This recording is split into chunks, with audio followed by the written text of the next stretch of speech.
Милициянын жаш жардамчылары Баткен облустук ички иштер бөлүмүнүн 2022 жылдын 23 ноябрындагы тескемесинин негизинде Баткен шаарынын аймагында жайгашкан билим берүү мекемелеринин окуучулары арасында милициянын жаш досу аталышындагы кароо сынак уюштурулду.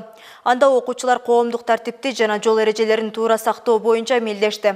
Калыстар тобунун жыйынтыгы менен биринчи орунду Бөкөнбаев атындагы орто мектебинин Алмаз командасы, экинчи орунду Ленин атындагы орто мектебинин командасы камсыз кылса, үчүнчү орунду Кызыл жол атындагы орто мектебинин Акшумкар командасы менен Айтпай Имаров Кызыл топу атындагы орто мектебинин командасы ээлешти. Аталган иш-чарага коомдук алдын алуу борбору жана эл аралык толеранттуулук фонду демөөрчүлүк кылышты.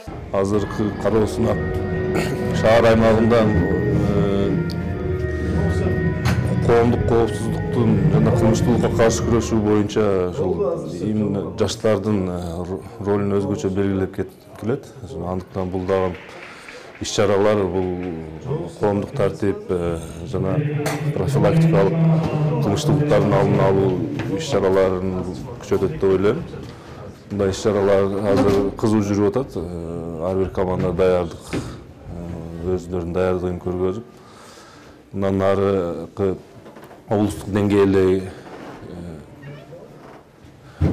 кароо сынактарга жеңүүчүлөр чыгып, байгелүү орундарды алат деп ишенип кетем.